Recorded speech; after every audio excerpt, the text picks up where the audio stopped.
Three Idiots dan sebuah pertanyaan. Entah kenapa setiap menemukan sebuah film India yang menarik, saya refleks menengok ke perfilman Indonesia. Ada kalanya tengokan itu akan dilanjutkan dengan sebuah studi komparasi imajiner. Namun, yang lebih banyak terjadi adalah munculnya pertanyaan bernada keluhan. Kapan ya?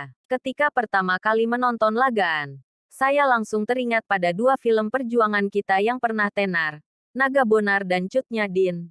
Lagaan adalah film tentang perjuangan sekelompok penduduk desa di India untuk lepas dari kewajiban membayar pajak kepada penguasa kolonial Inggris lewat permainan kriket, mengingatkan pada dua film masa Orba tersebut paling tidak dalam satu hal yaitu pendekatannya yang berbeda untuk sebuah film perjuangan. Namun film yang dibintangi Amir Khan itu tetap saja menerbitkan sebuah pertanyaan.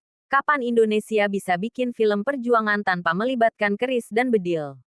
Perasaan setelah menonton Lagaan jauh lebih baik dibanding sesudah menonton The Legend of Bhagat Singh. Film garapan sutradara Rajkumar Santoshi dan dibintangi Ajay Devgan ini, dalam ukuran ideal saya tentang sebuah film India, tempatnya berada di bawah Lagaan. Tapi, luar biasa dan gilanya sehingga saya harus memaki. Asu, kok bisa ya? India bikin film begini. Film ini berkisah tentang sepak terjang Bhagat Singh, seorang pemuda si komunis anarkis yang memilih jalan kekerasan sembari mengentuti cara ahimsa ala Gandhi dalam menghadapi pemerintah kolonial Inggris. Bhagat Singh, yang di film digambarkan membaca Lenin sesaat sebelum digantung, langsung mengingatkan saya kepada Tan Malaka, atau Haji Misbah, atau Semaun, atau Kutil. Bayangkan betapa indahnya masa saat di sebuah bioskop di Indonesia kita menemukan poster film berjudul Dari Penjara ke Penjara, atau Haji Merah, atau Setelah Hikayat Kadirun, atau Legenda Kutil, atau semacam itu. Perasaan yang sama saya alami setelah menonton Gandhi, My Father.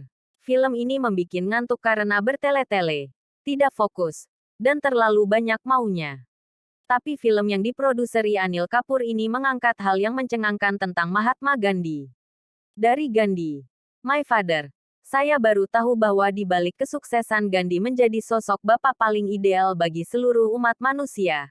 Hampir seperti Nabi di abad ke-20 ini, ia ternyata gagal total menjadi bapak bagi anak kandungnya sendiri.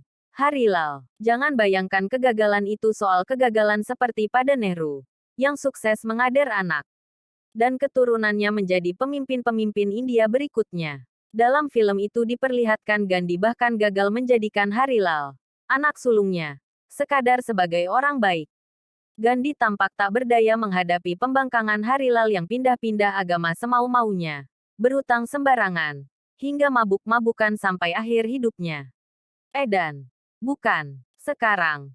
Mari berandai-andai tentang sebuah film Indonesia yang bercerita tentang kebiasaan mabuk Pangeran Diponegoro atau sebuah film tentang buruknya host, Cokro Aminoto, dalam mengurus uang iuran anggota SI, atau tentang betapa sulitnya Soekarno menahan hasrat lelakinya.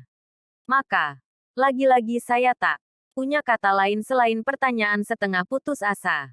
Kapan ya? Pertanyaan serupa sekali lagi muncul ketika saya belum lagi menyelesaikan menonton Three Idiots.